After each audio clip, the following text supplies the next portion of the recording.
அமைத்து ஓய்வித்த குரு வாழ்க குருவே துணை. என்னை அழகாக அறிமுகப்படுத்திய குமரேசன் ஐயாவுக்கு மிக்க நன்றிகள். இணையத்தில் இணைந்துள்ள உங்கள் அனைவருக்கும் என்னுடைய பணிவான மாலை வணக்கம். இப்போது வடிகட்டு வெற்றி படிக்கட்டு என்ற தலைப்பின் கீழே தான் நம்ம சிந்திக்க இருக்கிறோம். ஐயா, நான் பிபிடி கொஞ்சம் ஷேர் பண்ணிக்கிறேங்க ஐயா.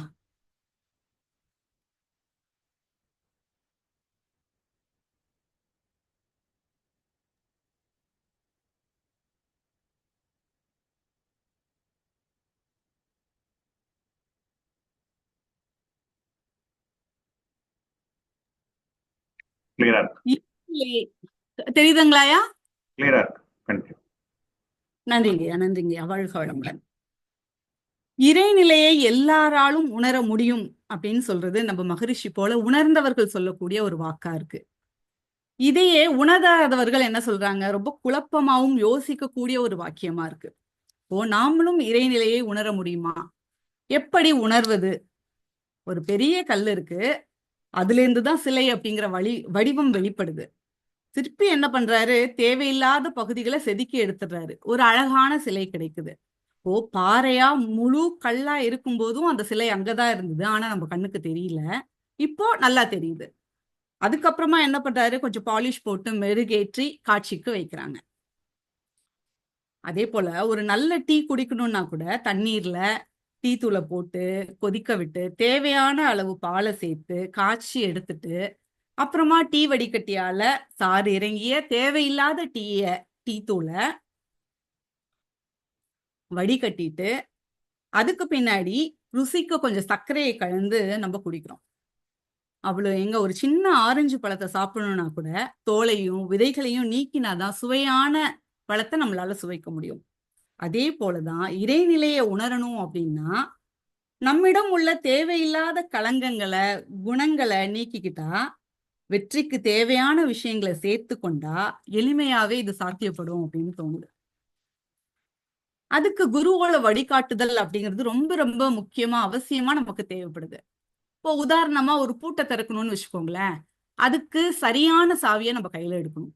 கரெக்டா அந்த தொலைக்குள்ள நுழைச்சு சில பூட்டு ஒரு முறை சுழற்றினாலே திறந்துரும், சில பூட்டு 2 முறை சுழட்டணும், சிலது ரிவர்ஸ்ல சுழற்ற வேண்டி இருக்கும். இப்போ நம்ம சரியான முறையை அதுல பயன்படுத்தணும்.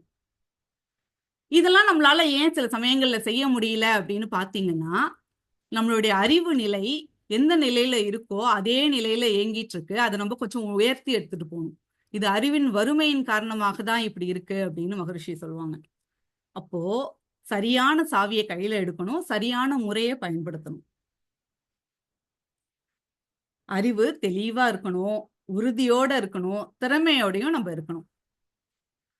தென்கட்சி சுவாமிநாதன் ஐயா சொல்லுவாங்க, ஒரு ஊர்ல ஒரு பணக்காரர் இருந்தாராம். அவருக்கும் இதே மாதிரியான ஆசை, இறைநிலையை பார்க்கணும் அப்படின்னு சொல்லிட்டு. அவங்க ஊருக்கு வந்த ஒரு மகான் கிட்ட போய் கேட்டாராம், நான் இறைநிலையை பார்க்கணும்னா என்ன செய்யணும் அப்படின்னு. மகான் சொன்னாராம், எப்ப நீ பாக்குறதெல்லாம் நீல நிறமா தெரியுதோ அப்ப நீ இறைநிலையை பார்க்க முடியும் அப்படின்னு சொல்லிட்டாராம். சரின்ட்டு பணக்காரர் ஊருக்குள்ள போயிட்டாரு.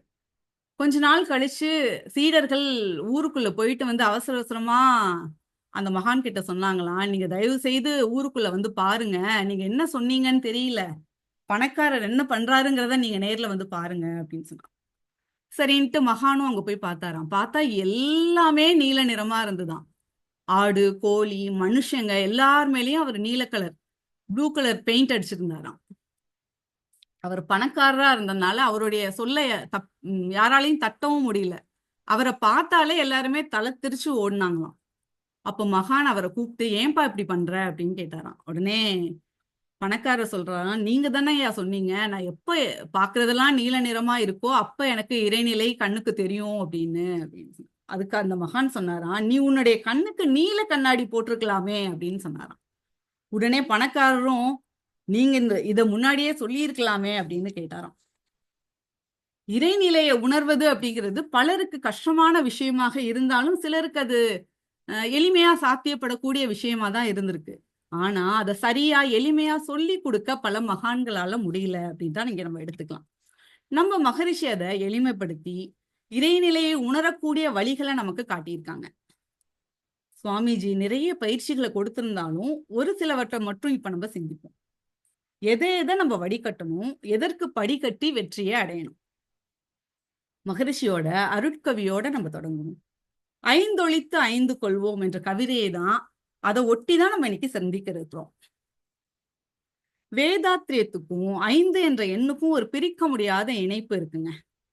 நமக்கு ஐந்தொழுக்க பண்பாடு தெரியும், 5 அளவு முறை தெரியும், 5 அலை இயக்கங்கள் பற்றி சொல்லி கொடுத்திருக்காங்க, 5 புலன்கள், 5 தன்மாத்திரை, உணர்வுகள் பற்றி நிறைய கேட்டிருக்கும். 5 பூதங்களையும் தெரியும், 5 பழிச்செயல்களையும் நம்ம தெரிஞ்சு வச்சிருக்கோம். கட்டாயம் கற்க வேண்டிய 5 தொழில்கள் பத்தியும் சொல்லியிருக்காங்க. தொண்டாற்ற வேண்டிய 5 துறைகள் பற்றியும் நமக்கு கொஞ்சம் கொஞ்சமா விஷயங்கள் தெரியுது. இப்போ நிறைய 5 விஷயங்களை நம்ம இங்க பார்க்கிறோம். அப்போ எந்த 5ஐ ஒழித்து எந்த 5ஐ பெற்றுக்கொள்ள வேண்டும்?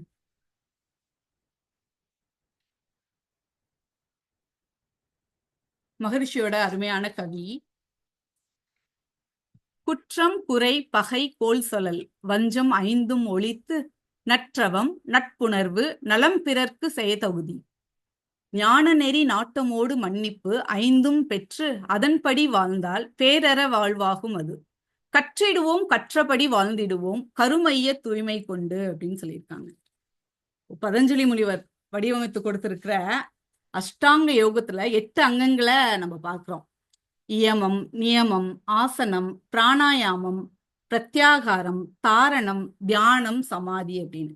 மகரிஷி முதல்ல தியானம் அப்படிங்கிற தீட்சையை கொடுத்துட்டு உயிருணர்வை நமக்கு கொடுத்த பின்னாடி படிப்படியா இறையுணர்வுக்கு, சமாதி அப்படிங்கிற இறைநிலைக்கு நம்மள கொண்டுட்டு போறாங்க. நடுவுல மற்ற அங்கங்களை எல்லாம் பயிற்சிகளா வச்சிருக்காங்க. தொல்காப்பியத்துல கூட 8 அங்கங்களையை தமிழ்படுத்தி சொல்லியிருக்காங்க. இயமம் அப்படிங்கிற ஒரு வட சொல்லுக்கு சரியான தமிழ் சொல் அப்படின்னு பாத்தீங்கன்னா தீதகற்றல், தீயது பிளஸ் அகற்றுதல். நியமம் அப்படின்னு பாத்தீங்கன்னா நன்றாற்றுதல், நன்றை செய்தல், நன்று பிளஸ் ஆற்றுதல். இப்போ இங்க குற்றம் குறை பகை கோல் சொல்லல் வஞ்சம் ஒழித்து அப்படின்னு கொடுத்திருக்காங்க மகரிஷி. இந்த வார்த்தைகளை எல்லாமே கிட்டத்தட்ட ஒரே மாதிரி அர்த்தம் தர்றது போலதான் நமக்கு தோணும். ஒரு சின்ன சின்ன வித்தியாசம் தான் இருக்கும். ஆனா ஆழ்ந்து சிந்திக்கும் பொழுது அதனுடைய முக்கியத்துவம் நமக்கு புரியும். இப்போ தீய சொற்களை, தீய செயல்களை அகற்றுதல் அப்படிங்கிற இயமம் பற்றி கொஞ்சம் விரிவாகவும், நல்ல விஷயங்களை செய்வது பற்றி கொஞ்சம் சுருக்கமாகவும் இன்னைக்கு நம்ம பார்க்கலாம். முதல் வார்த்தை குற்றம். எது குற்றம்? இப்போ வாட் இஸ் கிரைம் அப்படின்னு நம்ம கேட்டு பார்த்துக்கிட்டோம் அப்படின்னா, அடுத்தவங்களுக்கு துன்பம் கொடுக்கக்கூடிய செயல்கள் எல்லாமே குற்றமா தான் பார்க்கப்படுது. அறத்திற்கு அப்பாற்பட்ட எண்ணம், சொல், செயல் எல்லாமே குற்றம்தான். அரசியல் சட்ட திட்டங்களுக்கு, தெய்வ நீதிக்கு புறம்பானது, அதாவது இயற்கைக்கு முரணா செய்யக்கூடிய செயல் எல்லாமே குற்றம் தானே. ஓரறிவு தாவரம் முதல் 6 அறிவு மனிதனா வந்த வரைக்கும் பரிணாம வளர்ச்சியில நம்ம பல கோடி ஆண்டுகளை கடந்து வந்த பாதைகள் மூலமாகவும் களங்கங்கள் ஏற்பட்டுடுச்சு. இதுதான் விலங்கின பதிவு அப்படின்னு சொல்லுவோம். கடவுள் பிளஸ் களங்கங்கள் ஈக்குவல் டு மனிதன். ஆதாமும் ஏவாளும் எப்ப கடவுள் செய்யக்கூடாது அப்படின்னு சொன்ன செயலை செஞ்சாங்களோ, அதாவது பழத்தை பறிச்சு சாப்பிட்டாங்களோ, அப்பவே குற்றம் தொடங்கிடுச்சு அப்படின்னு நமக்கு வரலாறு சொல்லுது. இதே வேதாத்திரியத்துல பார்த்தோம் அப்படின்னா, ஆதி காலத்துல மனிதன் குகைகள்ல விலங்குகளை வேட்டையாடிட்டு தான் வாழ்ந்துட்டு வந்தான். பிறகு கொஞ்ச நாள் கழிச்சு விவசாயம் செய்ய கத்துக்கிட்டான். விவசாயம் செய்து கத்துக்கிட்டதுக்கு அப்புறமா ஒரு குறிப்பிட்ட இடத்துல குழு குழுவா வாழ ஆரம்பிச்சான். அப்படி வாழும் பொழுது உழைக்க தெரியாதவர்கள், உழைக்க விருப்பம் இல்லாதவர்கள், சோம்பேறிகள் எல்லாம் இந்த குழு கிட்ட வந்து அவங்களுடைய வளத்தை பறிச்சுக்கிட்டு தான் உழைக்காம அந்த வளத்தை பறிச்சுக்கிட்டு போன போது முதல் குற்றம் தொடங்கியது அப்படின்னு சொல்லுது. அப்போ குற்ற செயலுக்கெல்லாம் அடிப்படை அப்படின்னு பாத்தீங்கன்னா, தன்னிடம் மூலதனமும் இல்லாம உழைக்கவும் செய்யாம உழைப்பவர்களை சுரண்டி அல்லது நடித்து ஏமாற்றி அவர்களுடைய பொருட்களை வலுக்கட்டாயமாக பறித்து கொண்டு தன்னுடைய வாழ்க்கையை நடத்துறது. இப்போ நமக்கு ஒரு பிரச்சனைன்னு வந்துட்டா கூட என்ன சொல்றோம்? நான் செஞ்சது சரிதான், தப்பு என்கிட்ட இல்லை, அவன் செஞ்சதுதான் தப்பு குற்றம் அப்படின்னு சொல்றோம். இப்படி சொல்லிட்டு நம்ம அந்த குற்றத்துல இருந்து தப்பிக்க தான் முதல்ல பாக்குறோம். உண்மையா யார் பக்கம் தப்புன்னு பாக்குற முயற்சியில நம்ம ஈடுபடுறதே இல்லை. நாமளாவே ஒரு முடிவுக்கு வந்துடுறோம். இப்போ வள்ளுவம் என்ன சொல்லுது அப்படின்னு பாத்தீங்கன்னா, ஏதிலார் குற்றம் போல் தங்குற்றம் காண்கிர் ஒரு நிமிஷம் காண்கிற்பின் தீதுண்டோ மண்ணும் உயிர்க்கு அப்படின்னு சொல்றாங்க. பிறருடைய குற்றத்தை பார்ப்பது போலவே தன்னுடைய குற்றத்தையும் பார்க்கக்கூடியவர்களால் இந்த உலகத்துல வாழக்கூடிய எந்த உயிருக்கும் துன்பம் ஏற்படாது அப்படின்னு இதுல இருந்து நம்ம புரிஞ்சுக்கலாம். இப்போ யார்கிட்ட குற்றம் குறை இல்லை, எல்லார்கிட்டையும் தான் இருக்கு. அப்போ எந்த குற்றத்தை பார்த்தாலும் எப்படி பார்க்கணும்? நம்ம நக்கீரன் போல பார்க்கணுமா. நெற்றிக்கண் திறப்பினும் குற்றம் குற்றமே. ஒண்ணு நான் செய்தாலும் அது குற்றம் தான், பிறர் செய்தாலும் அது குற்றம் தான். சம இடத்துல வச்சுதான் அந்த குற்றத்தை பார்க்கணும். இப்போ மகரிஷியோட ஒரு அருட்கவியில இயற்கை நீதி அப்படிங்கிற தலைப்புல ஒரு கவிதை கொடுத்திருக்காங்க. அதுல பிறர் வளம் பறித்து வாழும் பெருங்குற்றம் மனிதர் வாழ்வில் பெருகிற்று பல குற்றங்கள், பழிச்செயல் பலவும் காண்போம் அறம் ஊட்டும் மதங்களூடே. மதங்கள் கூட இப்போ அது அறம் சொல்லக்கூடியதாக இல்லை, அதுலயும் குற்றம் கலந்து விட்டது அப்படின்னு சொல்றாங்க. அரசாலும் செயல்களூடே, அரசாங்கமும் குற்றம் நிறைந்த செயல்களை செய்து கொண்டிருக்கிறது. இப்போ அனைத்து பொருட்களும் விற்போர் கொள்வோர் அவற்றை உற்பத்தி செய்வோர் அப்படின்னா வணிகர்கள், வியாபாரிகள் கூட நிறைய குற்றங்களை புரிய ஆரம்பிச்சிட்டாங்க. திறம் குறைந்துலகம் எங்கும் தீமைகள் பெருக கண்டோம். திருவருள் இயற்கை நீதி செயல் விளைவறிந்து போற்றி புறம் அகம் தூய்மை காத்து பொறுப்போடு கடமையாற்றி புலனின்பம் பொருள் செல்வாக்கு புகழ் நான்கில் நிறைவு செய்வோம் அப்படின்னு அழகா சொல்லியிருக்காங்க. அப்போ இதுல இந்த வியாபாரிகள் அப்படிங்கிறப்போ ஒரு குழந்தைகளுக்கு பால் தயாரிக்கிற கம்பெனியா இருக்கட்டுமே அப்படின்னு வச்சுப்போம். நம்ம அதுல கலப்படம் பண்றாங்க அப்படின்னா முதல்ல அவங்களோட கம்பெனி மட்டும்தான் பண்ணிட்டு இருக்கோம். நாளடைவில் இது சகஜமாகி எல்லாருமே அதை செய்ய ஆரம்பிச்சிருவாங்க. பிற்காலத்துல வரக்கூடிய தன்னுடைய சந்ததிக்கே அது பாதிப்பு அப்படிங்கிறத நம்ம புரிஞ்சுக்கிட்டோம் அப்படின்னா, இந்த இயற்கை நியதியை செயல் விளைவை அறிந்து போற்றி நம்ம புரிச்சுக்கிட்டோம் அப்படின்னா நம்ம அந்த குற்றம் கண்டிப்பா செய்ய மாட்டோம். முன்னாடி குற்றம் உள்ள நெஞ்சு குறுகுறுக்கும், நம்ம மனசாட்சியை நம்ம தூங்க விடாது அப்படின்னு சொல்லி கேள்விப்பட்டிருக்கோம். ஆனா இப்போ இது தப்பு அப்படின்னு தெரியாத அளவுக்கு மனம் குற்றத்துக்கு பழகிடுச்சு.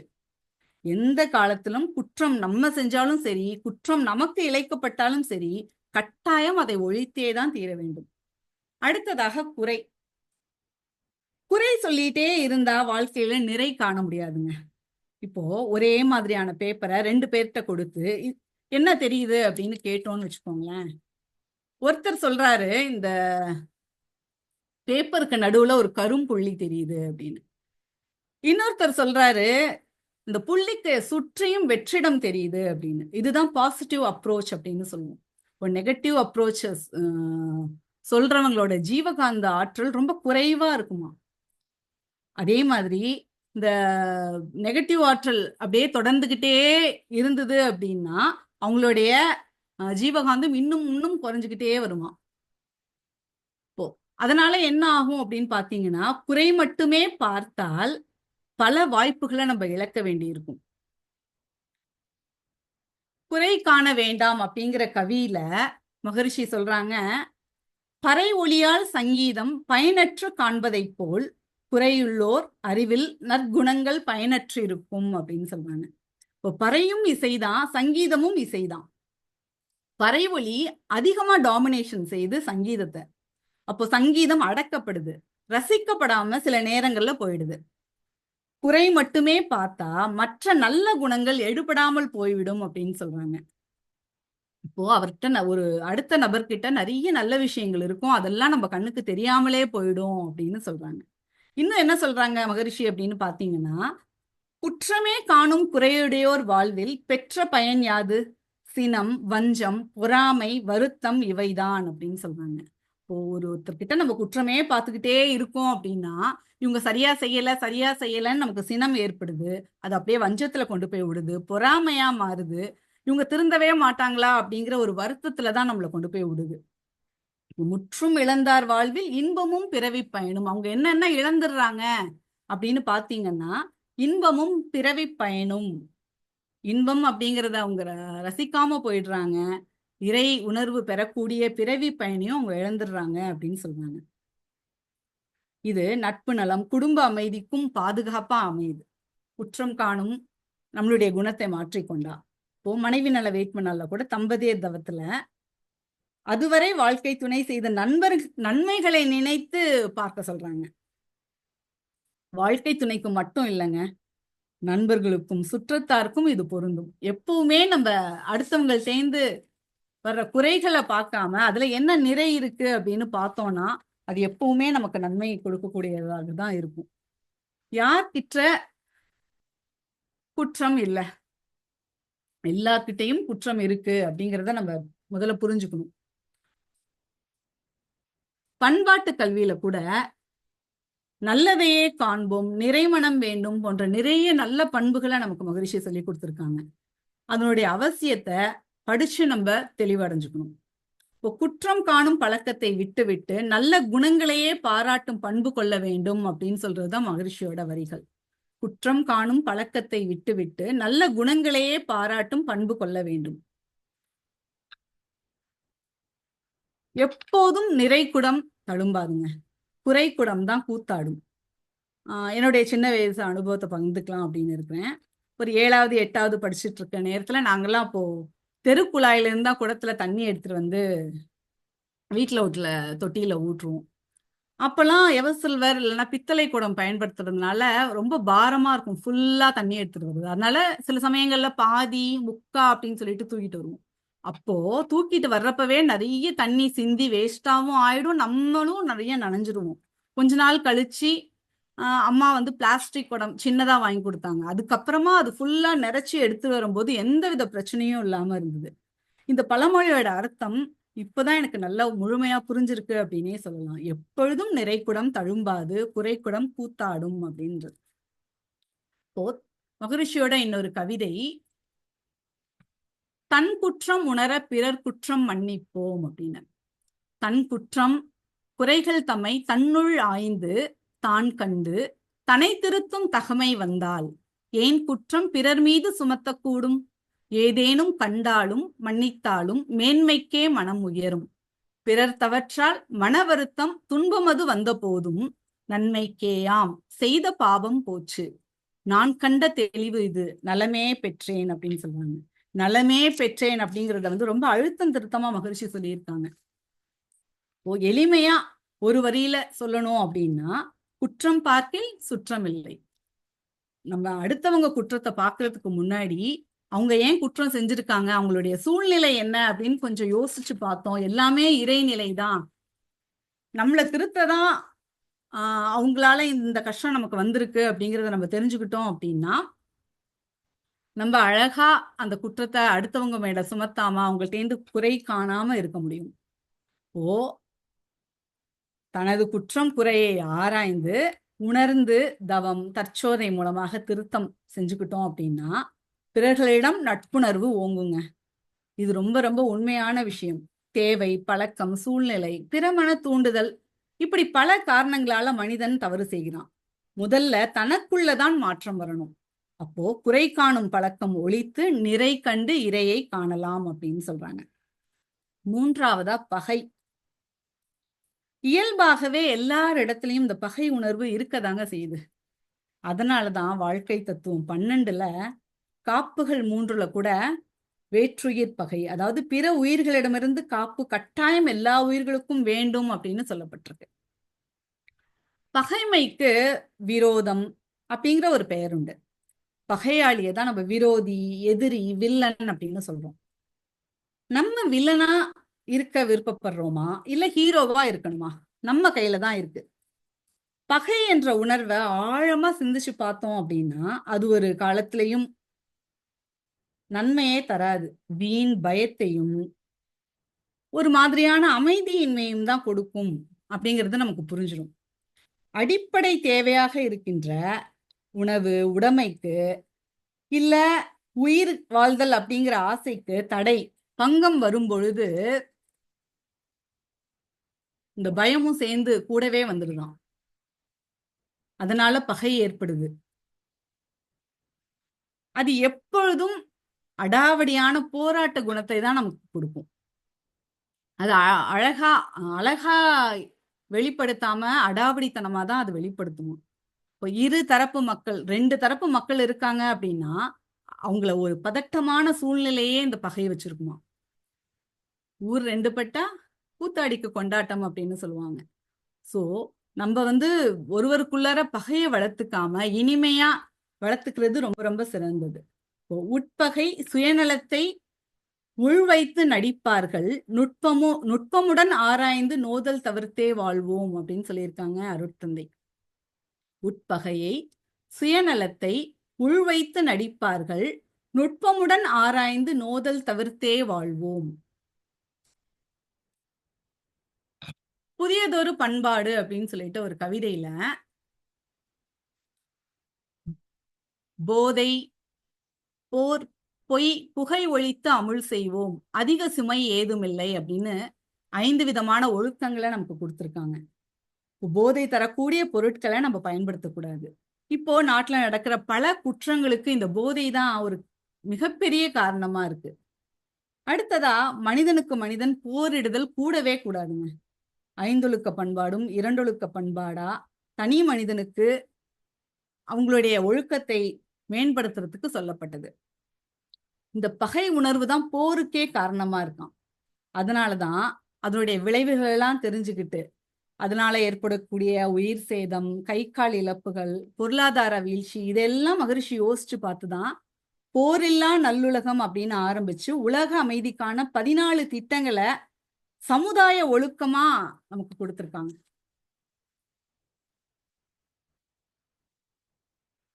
அடுத்ததா 3வதா உடல், மனம், உள்ளம் என்ற 3ஐயும் கெடுக்கக்கூடிய பொய் என்ன. எனவே இந்த பொய் பேசுதல் அப்படிங்கிறது கூடவே கூடாது அப்படின்னு சொல்றாங்க. இதெல்லாம் சரியா கடைபிடித்தாலே 5 பழி செயல்களிலிருந்து நம்ம முழுமையா தப்பிச்சிடலாங்க. பொய் தானே அப்படின்னு சொல்லிட்டு நம்ம லைட்டா ஆரம்பிச்சானாலே அது ஒரு பெரிய சங்கிலி போல தொடர்ந்து அடுத்தடுத்த நிலைக்கு நம்மளை கொண்டு போயிடும்.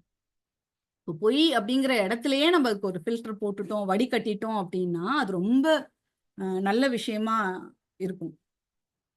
எனக்கு ஒரு 10 வயசு இருக்கும் அப்போ. அம்மா எப்பொழுதும் குமுதம் அப்படிங்கிற வார இதழ படிக்கக்கூடிய பழக்கம் உடையவங்க. ₹1 கொடுத்து குமுதம் வாங்கிட்டு வர சொல்லுவாங்க வாரத்துக்கு ஒரு வாட்டி. நான் அந்த ₹1 எடுத்துட்டு போவேன். 75 பைசா தான் குமுதம், 25 பைசா திருப்பி கிடைக்கும். அதை அப்படியே எடுத்துட்டு வராம ஒரு 5 பைசாக்கு ஆசை சாக்லேட் வாங்கி சாப்பிட்டுட்டு 20 பைசாவை வீட்டுல கொண்டாந்து கொடுத்தேன் ஒரு நாள். அம்மா எங்க இன்னொரு 5 பைசா அப்படின்னு கேட்டாங்க. இல்ல கடைக்காரவங்க இவ்வளவுதான் கொடுத்தாங்க, 20 பைசா காயின் தான் கொடுத்தாங்க அப்படின்னு சொன்னேன். என்னுடைய எனக்கு தெரிஞ்சு நான் சொன்ன முதல் போய் அம்மா கண்டுபிடிச்சிட்டாங்க. இல்ல இல்ல நீ வந்து அந்த 5 பைசாவை என்னமோ செஞ்சிருக்க. சோ எப்ப நீ உன்னுடைய உண்மையை ஒத்துக்கிறியோ, இது நான் பொய் சொன்னேன் அப்படின்னு ஒத்துக்கிறியோ அப்பதான் நீ வீட்டுக்குள்ள வரலாம் அப்படின்னு சொல்லிட்டாங்க. ஒரு 2 வருஷம் 2 மணி நேரம் நான் வெளியில தான் நின்னுட்டே இருந்தேன். அப்புறம் அக்கம் பக்கத்துல எல்லாம் இருக்கிறவங்க எல்லாம் சொல்லிதான் அம்மா என்ன உள்ள கூப்பிட்டுக்கிட்டாங்க. நான் அப்பதான் முடிவு பண்ணேன், பொய் சொல்றதுங்கிறது ரொம்ப பெரிய விஷயம் போல, அத கண்டிப்பா இந்த ஸ்டேஜ்லயே நம்ம நிறுத்திக்கணும் அப்படின்னு சொன்னேன். அதுலேருந்து ரொம்ப வருஷம் கிட்டத்தட்ட ஒரு 15 வருஷம் வரைக்கும் நான் சாக்லேட் சாப்பிட்டதே கிடையாது. நான் எனக்கு நானே கொடுத்து கொண்ட தண்டனை. 10 வயசுல இருந்து என்னுடைய 24 வயசு கிட்டத்தட்ட 25 வயசு வரைக்குமே நான் சாக்லேட்டை ஒரு வாட்டி கூட டேஸ்ட் பண்ணது கூட கிடையாது. அப்போ அந்த முடிவு ஒரு சின்ன விஷயம் அப்படின்னு சொன்னா கூட அதுக்கு நம்ம அங்கே ஃபில்டர் போட்டுட்டோம் அப்படின்னா அடுத்தடுத்த விஷயங்கள் நமக்கு எப்பொழுதுமே நல்லதாவே நடக்கும். நம்ம கண்டிப்பா தீய வழியை நோக்கி போக மாட்டோம். 4வதா புகை. இந்த புகையிலை எப்பொழுதும் யோகத்துக்கு பகைதாங்க. நம்ம உடல் நலத்துக்கும் உயிருக்கும் உழை வைக்கக்கூடியதுதான். வாழ்க்கையில 5 பண்பாடை நடைமுறைப்படுத்தணும் அப்படின்னா இந்த 4க்கும் நம்ம கண்டிப்பா தடை விதிச்சாகணுங்க. இப்போ வள்ளுவரை துணை கொண்டுட்டு நம்ம இதை பத்தி ஆராய்ந்தோம் அப்படின்னா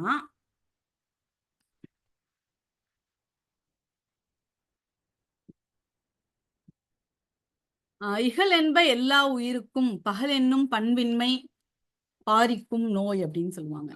இங்க இகல் அப்படின்னு அவங்க எதை குறிப்பிடுறாங்க அப்படின்னு பாத்தீங்கன்னா, மன வேறுபாடு, பகைமைய குறிப்பிடுறாங்க. இப்போ மன வேறுபாடு காரணமாக ஏற்படுகின்ற பகை உணர்வு மக்களை ஒன்று சேர்த்து வாழ விடாது அப்படின்னு இங்க அழகா குறிப்பிடுறாங்க திருவள்ளுவர். இன்பத்துள் இன்பம் பயக்கும் இகலென்னும் துன்பத்துள் துன்பம் கெடின். துன்பத்திலேயே பெருந்துன்பம் பகை உணர்வு தான். அந்த உணர்வை ஒருவன் அகற்றி விட்டால் அது இன்பத்திலேயே பெரும் இன்பமாக இருக்கும் அப்படின்னு சொல்லப்படுது. குறிப்பா இளமைக்கு பகை, இன்பத்துக்கு பகை, மனதுக்கு பகை, எல்லா எண்ணங்களுக்கும் பகையா இருக்கிறது சினம். அந்த சினத்தை நம்ம தவிர்த்தே ஆகணும். கவலை அப்படிங்கிறத ஒழித்தே ஆகணுங்க. பகைமை உணர்வு தேவையில்லாத அதை ஒழிக்க மன்னிக்கும் மனப்பான்மைய நம்ம ஏற்படுத்திக்கணுமா. பகை ஒழித்து நட்பு கொள்ளல், பகைவனுக்கும் நன்மை செய்தல் என்னும் ஞான நெறியை ஓங்க செய்யுமா. நம்ம பாரதியார் கூட பகைவனுக்கருள்வாய் நன்னெஞ்சே பகைவனுக்கருள்வாய், புகை நடுவில் தீ இருப்பதை பூமியில் கண்டோமே நன்னெஞ்சே பூமியில் கண்டோமே, பகை நடுவில் அன்புருவாய் நம் பரமன் வாழ்கின்றான் நன்னெஞ்சே பரமன் வாழ்கின்றான் அப்படின்னு பாடினாரு. நம்ம மகரிஷி கூட தவ முடிவுல எதிரிகளுக்கும் வாழ்த்து அப்படின்னு சொல்லி நம்மளை வாழ்த்த சொல்லியிருக்காங்க.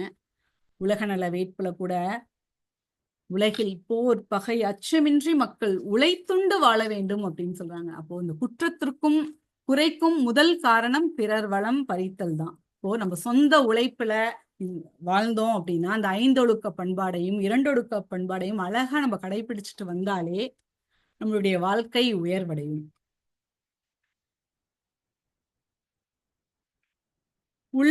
உள்ளொன்று வைத்து புறமொன்று பேசினால் உள்ளொளி தீயாகி உடலை கெடுத்துவிடும் அப்படிங்கிறது மகரிஷியோட வாக்கு. அடுத்ததா 4வதா நம்ம பார்க்க போறது கொல் சொல்லல். மறைவா குறை சொல்லுதல். இப்போ முதுகுக்கு பின்னாடி குறை சொல்லுதல் அப்படின்னு சொல்லலாம். இத புரளி பேசுதல் அப்படின்னு சொல்லலாம். சங்க தமிழ்ல சொல்லணும் அப்படின்னா புறம் கூறல். அதாவது ஒருவர் இல்லாத போது அவரை பத்தி மற்றவங்கள்ட்ட இல்லாதையும் பொல்லாதையும் சொல்லி சண்டை மூட்டி விடுறது. ஒரு சொன்னதை சொன்னா கூட பரவாயில்ல, சொல்லாததையும் சொல்லி அவங்களுக்குள்ளார ஒரு பகைமைய உருவாக்குறது. இந்த இரட்டை நாக்கு இழிந்த மக்களின் இயல்பு அப்படின்னு நம்ம பெரியவங்க சொல்றாங்க. பிறருடைய தண்டவாளத்தை வண்டவாளம் ஏற்றத்துக்கு முன்னாடி உன் வண்டவாளத்தை உன் உள் ஏற்றிப்பார் அப்படின்னு மகரிஷி சொல்லுவாங்களாம். நம்ம முதுகு கரையில்லாம இருக்கா அப்படின்னு முதல்ல பார்க்கணும். கோல் சொல்பவன் சொர்க்கம் செல்ல மாட்டான் அப்படிங்கிறது நபிகள் நாயகத்தோட வாக்கு. உன் ஜனங்களுக்குள்ளேயே அங்கும் இங்கும் கோல் சொல்லி திரியாதே, பழைய ஏற்பாடு கட்டளைங்க இது. நம்மளுடைய விவேகானந்தர் என்ன சொல்றாரு அப்படின்னா, பிறர் முதுகுக்கு பின்னால் செய்ய வேண்டிய செயல் உண்டு என்றால் தட்டி கொடுப்பது மட்டுமே அப்படின்னு சொல்றாங்க. பாராட்டுவது மட்டும்தான் நம்ம முதுகுக்கு பின்னாடி செய்யக்கூடிய செயல் அப்படின்னு அழகா சொல்லியிருக்காங்க. திருக்குறளை துணைக்கு எடுத்துக்கிட்டோம் அப்படின்னா, கண்ணென்று கண்ணாரச் சொல்லினும் கண்ணின்று கண்ணறச் சொல்லினும் சொல்லற்க முன்னின்று பின்னோக்கா சொல் அப்படின்னு சொல்லியிருக்காங்க. நேருக்கு நேரா ஒருவரது குறைய கடுமையாக சொன்னாலும் சொல்லலாமே ஒழிய அவருக்கு பின்னாடி போய் தேவையில்லாத விஷயங்களை பேசுவது தவறு அப்படின்னு இங்க சொல்றாங்க. புறங்கூறாமை அப்படிங்கிற ஒரு அதிகாரத்தையே நமக்கு கொடுத்து நிறைய விஷயங்களை அதுல நமக்கு கோடிட்டு காட்டியிருக்காங்க. அதாவது புறம் கூறி வாழுதல் சாதலுக்கு சமம். அவங்க வாழ்றதே ரொம்ப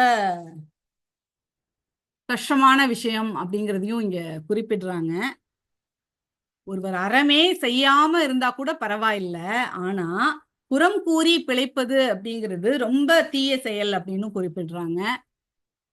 வாளை போல பகைவனை நேராக பார்த்தாலும் அதை பத்தி நம்ம அஞ்ச தேவையில்லை. ஆனா கோல் சொல்லுபவர்களை பின்னாடி போய் பகையை மூட்டிவிடுபவர்களை பார்த்து நம்ம அஞ்ச வேண்டும் அப்படிங்கிறதையும் நிறைய குறள்கள்ல நமக்கு சொல்லியிருக்காங்க. அப்போ கோல் சொல்லல், புறம் கூறல் என்னும் தீய பண்பு ஒரு சமூகத்துக்கு செய்யும் துரோகம் அப்படின்னு நம்ம மகரிஷி கூட சாட்டியிருக்காங்க. அத்தகைய ஒரு சமூக துரோகிகள் உலக சமாதானம் நிலவும் காலத்தில் வாழ தகுதியற்றவர்கள், அவர்களுக்கு அங்கே இடமில்லை அப்படின்னு தெளிவா குறிப்பிடுறாங்க. ரொம்ப மோசமான செயல் கோல் சொல்லுதல் அப்படிங்கிறது இதுல இருந்து நம்ம புரிஞ்சுக்கலாம்.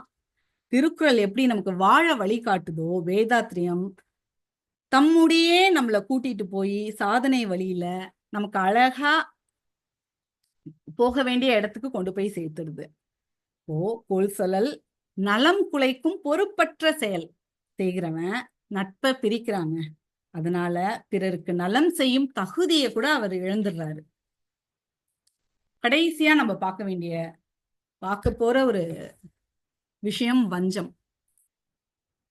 இது கட்டாயம் ஒழிக்கப்பட வேண்டிய ஒரு குற்றம் தான். இருக கட்டிய சினம்தான் வஞ்சம் அப்படின்னு சாமிஜி சொல்றாங்க. சினத்தை நிறைவேற்ற ஒரு நல்ல காலத்தை, ஊரிய நேரத்தை நம்ம எதிர்பார்த்து காத்து கொண்டு இருப்பதுதான் வஞ்சம். தனது தேவை ஆசைக்கு தடை வரும் பொழுது சினம் வருதுங்க. இப்போ 6 தீய குணங்களை ஒன்றன் பின் ஒன்றாக அது அடுக்கிக்கிட்டே போகுது. வஞ்சம் பகைவரை அழிக்கிறதோட மட்டும் இல்லாம நம்மளையும் அது அழிச்சிடுற ஆபத்து இருக்குங்க. அதனாலதான் வஞ்சனை செய்வாரோடு இணங்க வேண்டாம் அப்படின்னு ஆத்திச்சூடி நமக்கு வழிகாட்டுது. மகரிஷி நமக்கு அருகுண சீரமைப்பு அப்படிங்கிற பயிற்சியை கொடுத்திருக்காங்க. பேராசை அப்படிங்கிறத நிறை மனமா மாத்தணும், சினத்தை பொறுமையா மாத்தணும், கடும் பற்ற ஈகையா மாற்றலாம், முறையற்ற பால் கவர்ச்சிய கற்பு நெறியா மாத்திக்கணும், உயர்வு தாழ்வு மனப்பான்மைய நேர்நிறை உணர்வா மாத்திக்கலாங்க. அதே போல கடைசியாக இருக்கக்கூடிய மிகவும் கொடுமையான வஞ்சம் அப்படிங்கிறத மன்னிப்பு அப்படிங்கிற ஒரு நல்ல குணத்தால நம்ம மாத்திக்கலாம். வஞ்சம் என்ற தீய குணத்தை சினம் தவிர்த்தல், நான் யார் போன்ற அகத்தாய்வு பயிற்சிகளை செய்து அதனுடைய நல்ல பயனை அடைஞ்சு அருமையான குணமா, அதாவது மன்னிப்பு அப்படிங்கிற அருமையான குணமா அதை நம்ம மாத்திக்க முடியும். நமது முன்னோர்கள் என்ன சொன்னாங்க? மன்னிக்க தெரிந்த மனிதனின் நெஞ்சம் மாணிக்க கோயில் அப்படின்னு பாடியிருக்காங்க. வள்ளுவர் கூட கொன்றென்ன இன்னா செய்யினும் அவர் செய்த ஒன்று நன்று உலக்கெடும். அதாவது முன்பு நன்மையே செய்தவர் அதுக்கப்புறமா நம்மை கொலையே செய்வது போல தீமைகளை செய்திருந்தாலும் அவர் முன்பு செய்த ஒப்பற்ற நன்மைகளை நினைச்சுக்கிட்டோம் அப்படின்னா அந்த தீமை அப்பயே மறைஞ்சு போயிடும் அப்படின்னு சொல்றாங்க. நிறைய குறள்களும் இதை பத்தி நமக்கு சொல்லி கொடுத்துருக்கு. இன்னா செய்தாரை ஒருத்தல் அவர் நான நன்னயம் செய்து விடல் அப்படின்னு சொல்லுவோம். இன்னா செய்தாருக்கும் இனியவே செய்தல் அப்படின்னு நம்ம கேள்விப்பட்டிருக்கோம். அப்போ இந்த குறள் எல்லாமே நமக்கு வஞ்சம் அப்படிங்கிறது வேண்டவே வேண்டாம், அது தீய செயல் அப்படின்னு சொல்லியிருக்காங்க. குற்றம், குறை, பகை, கோல் சுழல், வஞ்சம் இந்த 5ஐயும் ஒழிக்க வேண்டும்.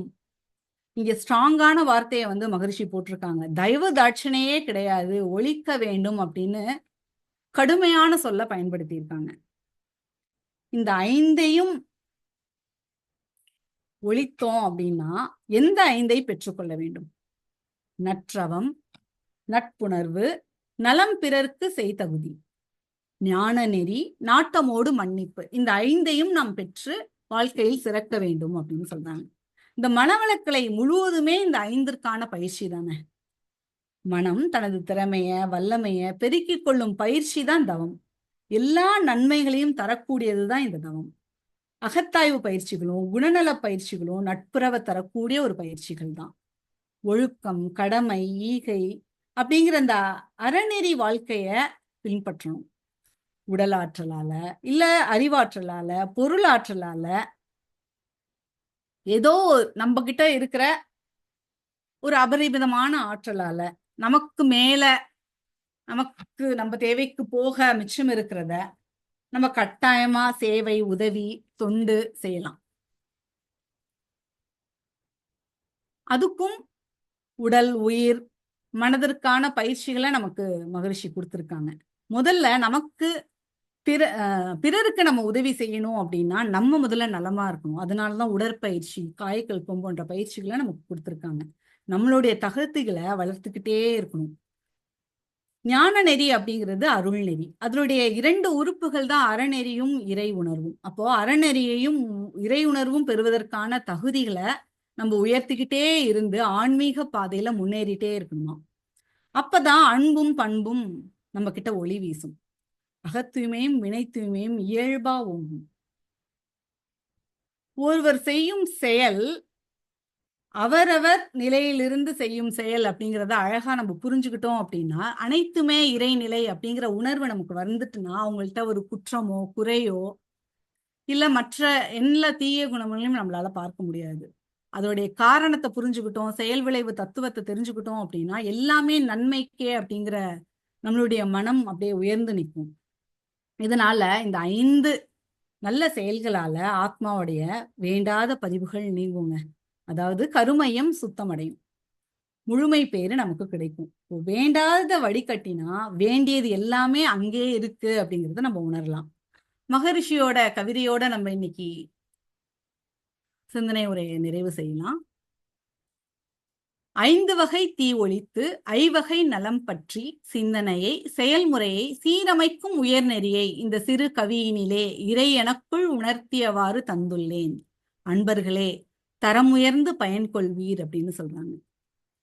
மகரிஷி உணர்ந்து நமக்கு சொல்லிய விஷயங்களை கட்டாயமாக பயன் இருக்கு அப்படின்னு நம்பிக்கையா நமக்கு சொல்லியிருக்காங்க. அப்போ மகரிஷி நமக்கு கொடுத்த மனவளக்கலைய ஆழ்ந்து கற்றிடுவோம், கற்று தெளிந்திடுவோம், கற்றபடி வாழ்வோம், பிறருக்கும் கற்பிப்போம், அனைவரும் சேர்ந்தே இறை உணர்வு பெறுவோம் என்று கூறி சிந்தனையை நிறைவு செய்கிறேன். வாய்ப்புக்கு நன்றி. வாழ்க வளமுடன். வாழ்க வளமுடன்.